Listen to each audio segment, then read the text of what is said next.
Good afternoon and welcome to the final presentation of the Information Warfare Pavilion. So in 2019, the Admiral T.J. White, who's the commander of 10th Fleet and Fleet Cyber Command, decided that it was time to display the capabilities of our sailors within 10th Fleet and the operational arm. So he decided to start up a cyber competition team. And so similar to the Navy's air demonstration team, the Blue Angels, we wanted to pull together a band of sailors to demonstrate what they had the capability of doing. So we created our first pilot program at the beginning of last year, made predominantly of local sailors, to go out and do competitions at the Capture the Flags, Hack the Pentagons, and at different cybersecurity competitions throughout the United States. That prototype went so well, we've started up a national program for a cyber competition team. We just recently put out a calling message to throughout the entire Navy, asking for those that had those skill sets to come join the team. I'll let the team talk to you a little bit about the team itself. But it's mainly made up of young sailors who are out there on the cutting edge of cyberspace operations. So let me introduce these three young gentlemen. Warrant Officer Sorensen is Devin Sorensen. He's an 11-year Navy veteran. Prior to that, he was a CT-1. He's currently an interactive operator, commonly known as an ION. He's a 2019 CCT member, so he was on on the first team that we had. He's a binary exploitation specialist and is currently serving at Cyber Strike Activity 63 as a weapons tactics director for the National Cyber Mission Force. Our second speaker is Lieutenant J.G. Lucas Foppe. He's a U.S. Naval grad, class of 17, and currently a cyber warfare engineer. He's also this year's Copernicus Award winner. Lieutenant J.G. Foppe designed many of the competition team's applications challenges for 2020. He's a reverse engineer specialist and is currently at Nyack, Hawaii as a mission commander for the Pacific Cyber Mission Force underneath 10th Fleet's Task Force Pacific. And finally, we have CTN-1 Davey Marrero. Petty Officer Marrero has been in the Navy for 6 years, started as an undesignated seaman, and joined the cyber competition team in 2019 member. He's a vulnerability researcher and exploit development specialist, one of, if not the best in the Navy.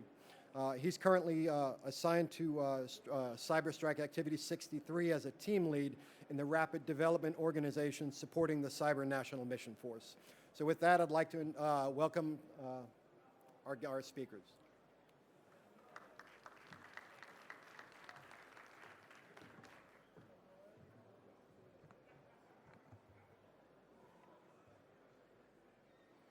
All right, good afternoon. In addition to the cyber competition team, today we'll be speaking on initiatives within the Navy to attract and retain world-class cyber talent.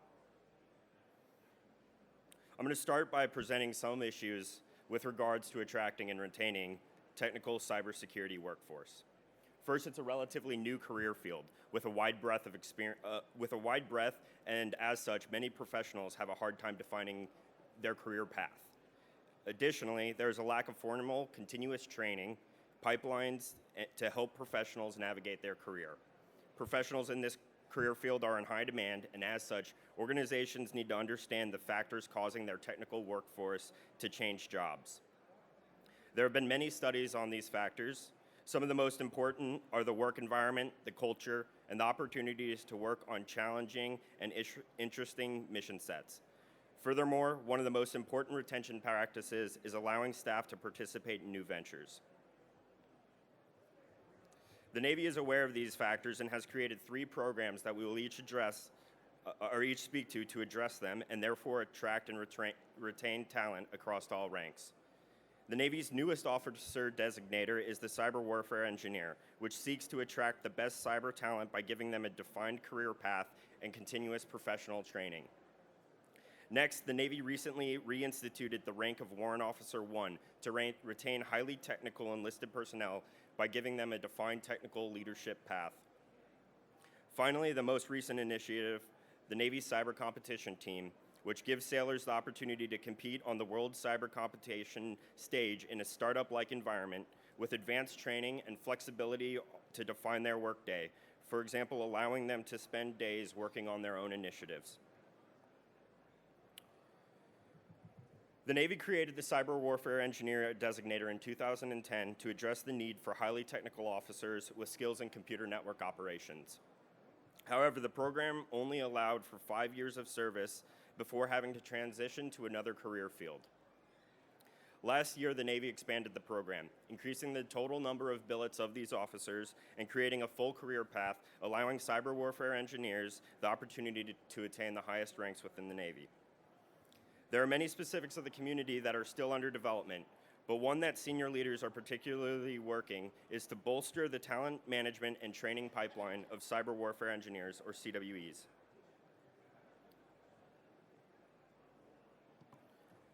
So what exactly is a CWE? Well, it's best explained by the mission statement, or their vision. We are always at war, hardening the Navy against attacks while seeking out and exploiting the weaknesses of the enemy. We are a community of hackers who rapidly learn, adapt, and employ technology and tactics to advance Navy warfighting and defend our nation. In short, we are the Navy's officer community of cyber experts who provide development and operations expertise to the Navy's cyber mission.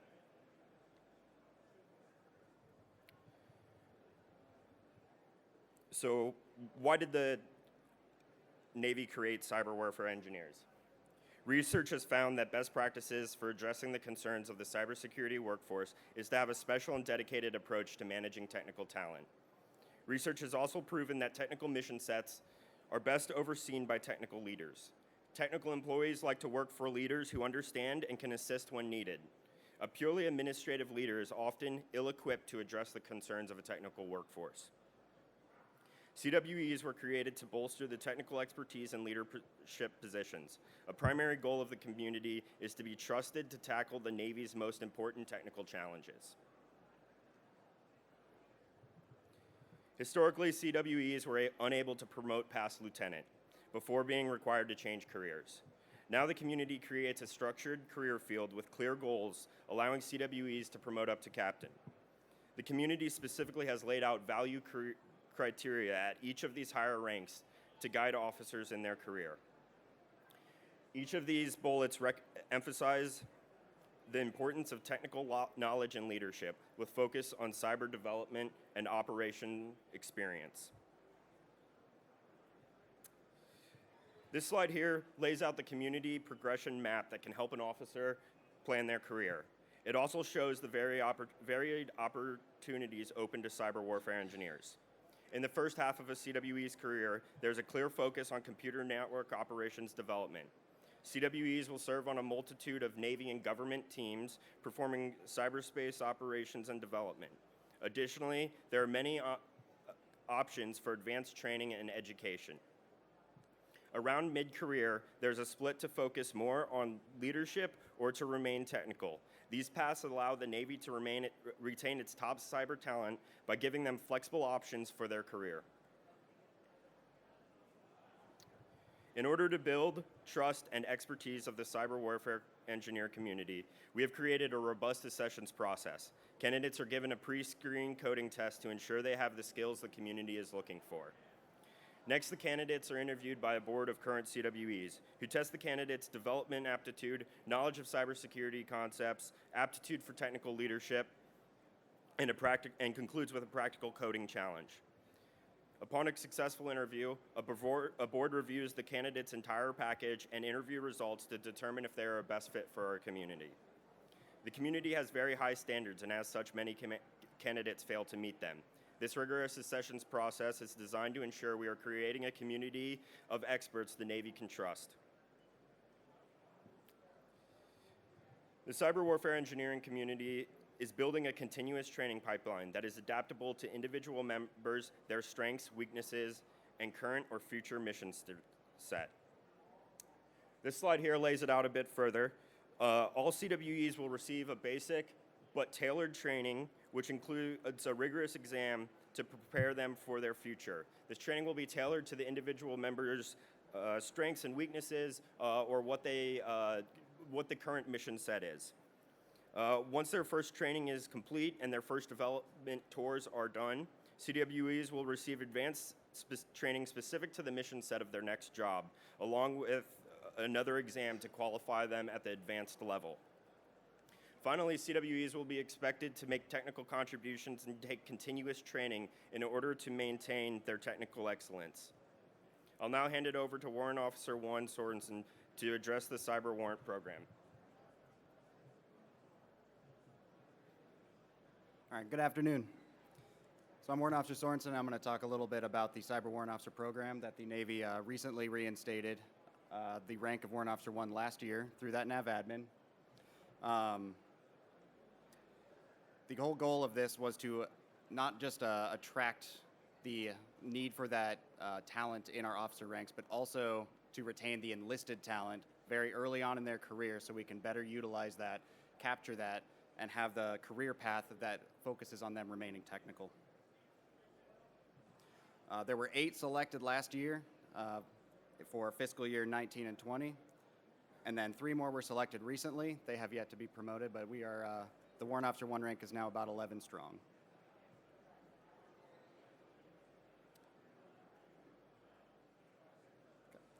So why did the Navy make this change?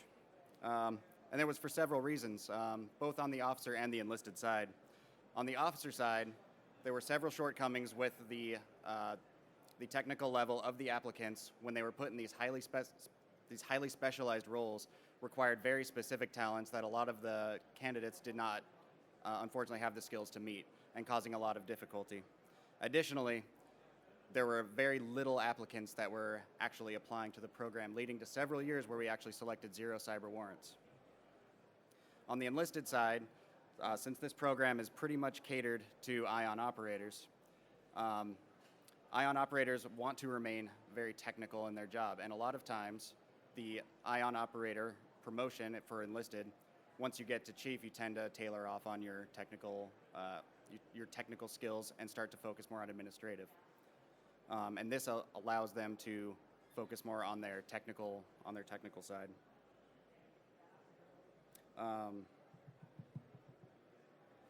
Additionally, the enlisted population is really hard to compete with the commercial sector, as the skills that they learn as an ION operator tend to be very lucrative outside of the Navy. So oftentimes you get those people, it's worth way more to get out of the Navy, make more money with the commercial sector than to give their skills to the Navy. So with that promotion model, historically, traditional CWO2, you would have to be at least an E7 or above, and you would have to have 14 years in the service before you were eligible to apply. And then after that, you were eligible to CWO3 after 3 years of serving in that pay grade. Under the new program, which is designed to capture that talent of these sailors early on in their career, to be eligible for WO1, the required rank is E5 to E7 with 6 to 12 years in. After that, you must serve for at least 3 years as a WO1 before you're eligible for CWO2. Additionally, you must also hit 12 years time in service before you're eligible to put on CWO2 as well. On top of that, you must be an ION operator with one of the 3 NECs, and the more focused you are in offensive cyber operations, the better.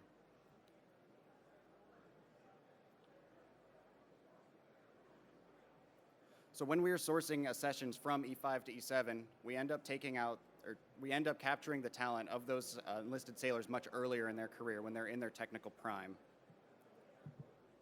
So this allows the sailors to promote and be assigned to very challenging billets where their technical ability is needed, and also grow them into the technical leaders where the Navy needs, and this will drive toward our end state to have a healthy inventory of CWO4s who not only have a very strong technical background in offensive cyber operations, but also they are multifaceted with the offensive and defensive side as well.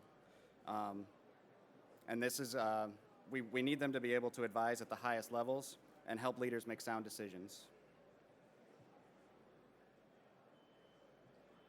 And the career path right now that you see is currently what's in place.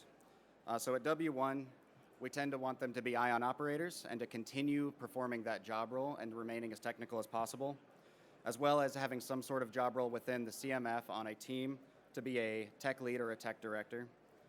At W2, either an exploitation analyst, a mission commander, or a team lead at an NST or a CST. At W3 and 4, we tend to want them to be more of a technical advisors, as well as working more on the defensive side and as cyber planners. And then at W5, driving more toward workforce development at the TICOM level. And with that, that concludes my section of the brief, and I will bring up Davey Marrero to talk about the Navy. This is an initiative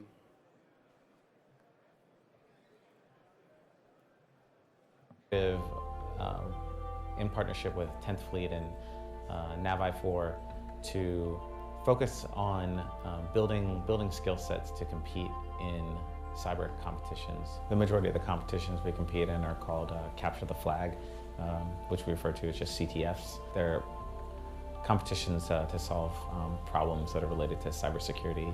So there's an assessment that we created for this year's team. The assessment is aligned to the CTF categories. So we, in essence, sort of made a mini CTF. And if you did well in that CTF, then that showed that you had the skills, the abilities to compete and do well, and that you would be a good fit for the team. It's really crazy because the technical level that I was used to compared to this was at a much lower level than this. Like, I'm learning so much now. I feel like I've gone leaps and bounds from where I used to be, and I still have a lot more to learn compared to some of the guys on the team that are, really far ahead.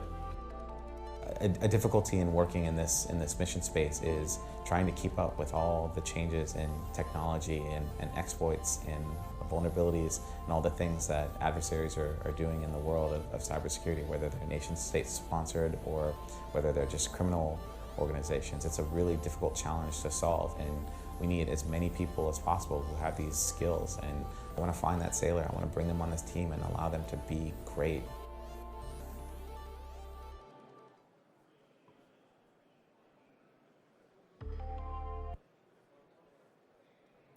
Good afternoon, everyone. My name is CTN1 Marrero, and I'm really happy to be talking to you today about what, for me, has been one of the most engaging and rewarding opportunities that I've had in my Navy career. What I hope you've taken away so far from Warrant Sorensen and Lieutenant Junior Grade Foppe is that cyberspace is rapidly changing, and we need to do better at identifying talent that is already in our workforce that we can employ in the best possible way and give them the opportunity to focus on being technical experts, because that's the only way we're going to be poised to win in cyberspace. And so what's exciting about the CCT, the Cyber Competition Team, is that we're able to cast an even wider net to try to identify this talent. And so the mission for the CCT is to showcase the professionalism, excellence, and teamwork found in Navy Cyber. So we want to show that we have such talented individuals that they can be regarded as the very best in the world when it comes to cybersecurity. So our vision, what we're working towards, is to build a team of premier cyber experts, renowned and revered by those seeking to join its ranks, and feared by those who challenge it.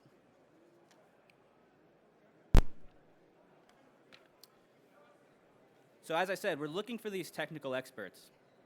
And so we have some pretty strict requirements for getting on the cyber competition team.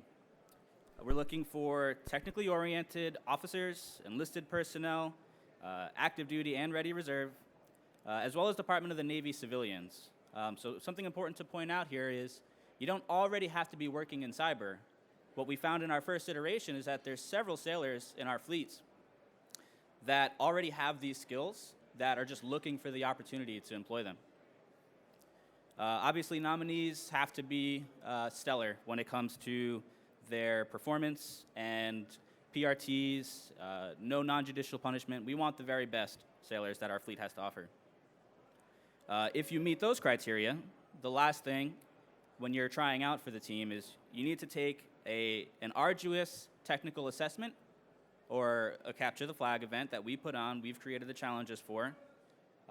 And not only do you have to solve these challenges, but you need to provide write-ups that show your thought process as to how you solve the challenges. Because for us, it's not good enough to be great technically.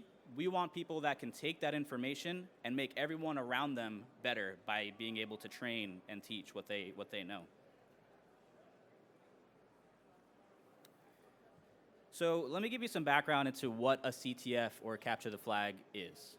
So a CTF is a cybersecurity competition where you have a series of technical challenges. The most common format is what's called the Jeopardy format, where you will have a series of categories such as binary exploitation, reverse engineering, web application exploitation, cryptography, and others, each for varying point values.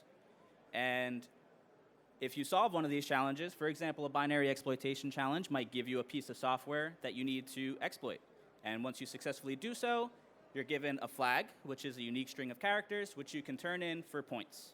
And there's a huge scene for this. And what we found is that this is an incredibly effective training model, because you get instant feedback. If you were not able to solve a challenge, you can read the write-up that's released later by other people that did, and learn what you did wrong and identify your shortfalls. And the types of challenges you see in these sorts of competitions are the very same problems that we face in real-life cybersecurity day-to-day in our mission. And so it's a great way to isolate the problem and provide us with great training.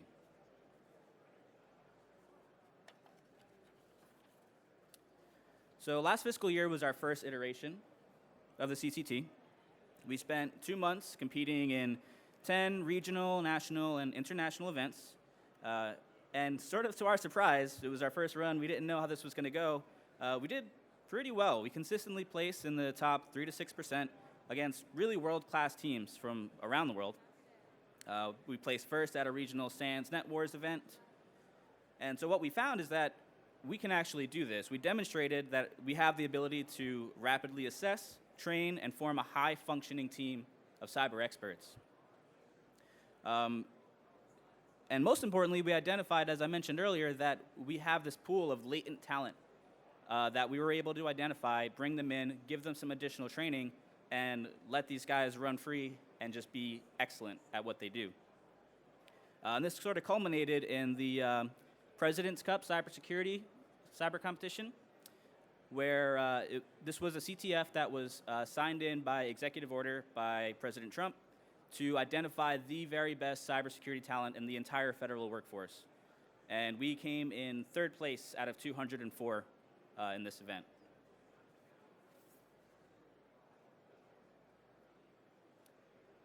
And so how do we move forward? What's next for us? So we are currently prepping for FY20's iteration. And our goal is obviously to win. We want to be the best at what we do. But along the way, we want to pick up these tactics, techniques, and procedures that we're seeing, because these events really define the cutting edge for this field. And so we want to take that information, synthesize it, and be able to apply that to our actual mission. We intend to compete pretty much weekly in these competitions. Most of them are online. A few are in person. So there's plenty of opportunities to compete and get better. Also along the way, this says collaborative self-training.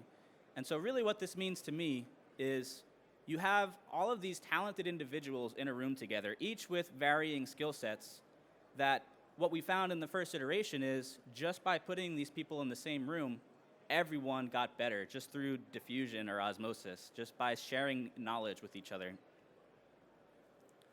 And the end of this for fiscal year 20 is that we want to hold a convention. Remember I said that we want to identify sailors that can also train others. And so what we plan to do is hold a convention, most likely local in the Fort Meade area, to invite all of the local cybersecurity forces to learn everything that we've learned over the previous 4 months.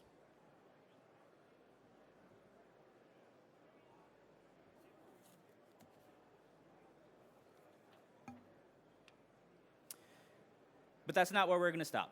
we do have even grander plans than that. So our goal, which we would like to reach by fiscal year 2022, is to have an all-Navy demonstration team with actual 18-month orders. So not a TDY, but an actual billet that we can fill.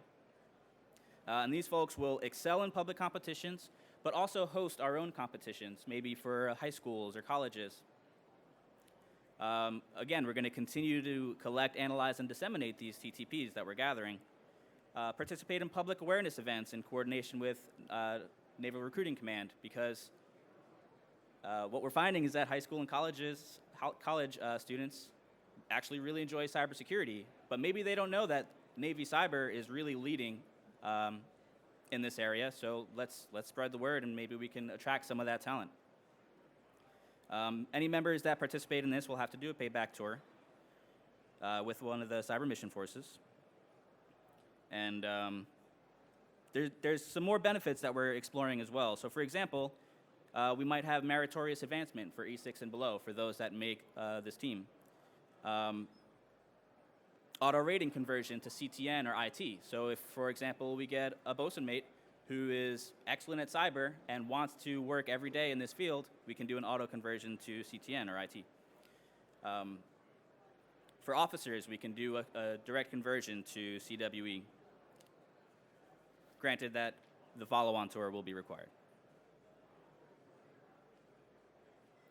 And so with that, I'll return the mic back to Lieutenant Junior Grade Foppy to kind of summarize and wrap things up for us.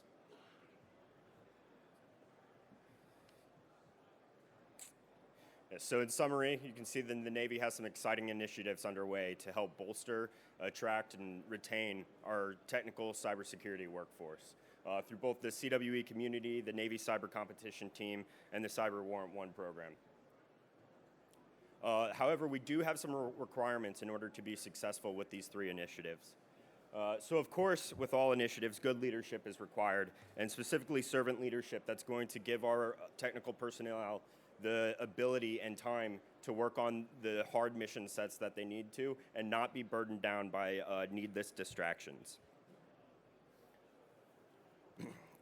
Second, we need a better feedback model and evaluation model that's currently under development in order to ensure technical personnel are being judged off of their technical merits rather than administrative duties. And this will require leadership with technical backgrounds and a revamped system for evaluating officers' performance. Third, it is most important to let our technicians do the work that they're trained. As CTN Juan Marrero mentioned, we have a lot of potential in the Navy by giving through programs like the CCT, where we give these personnel the opportunity to devote themselves to getting better and working on cyber challenges. We're able to more realize their potential. And by freeing their time, they're able to focus on their technical task. I'm sure many have heard the saying that it requires 10,000 hours to be an expert at everything. So again, a common theme here is that we need to give our technical experts the time to devote to the cybersecurity mission set so that they can work towards those 10,000 hours and truly be an experts in this field. And opportunities like the CCT help us achieve that. So with that, we will open it up for questions.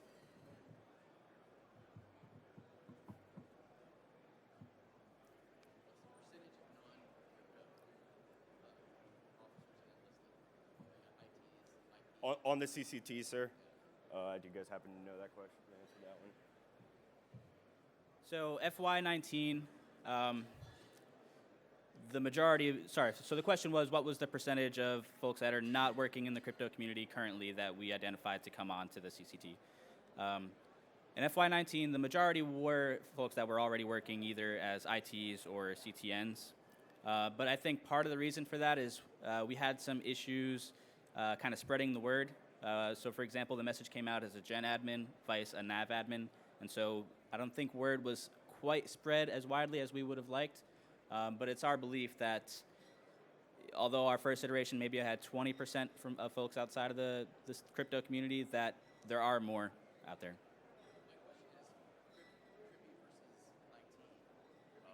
Oh, sure, sure. So we had 4 ITs on the team last year, and the rest were CTNs.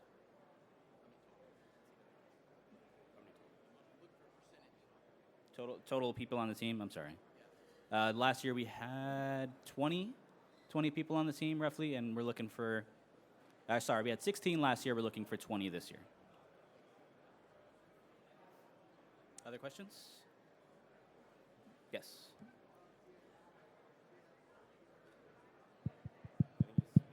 Two, one, two. DOD, GS. I'm a GS-12. How do I compete? How do I qualify? Are you Department of the Navy, sir? Yes. Sure. So the application process is open right now. If you'd like, I can give you more specific information after this. But essentially, the process is you will submit a package that shows your administrative leadership is okay with you participating and working with us for 4 months. And then you would take this tryout, which is going to be going on from March 9th to the 23rd. Submit your write-ups, and then that's how you would try out and be selected for the team. But please get with me after this, and let's talk some more. Other questions? Great. Well, thank you all for your time.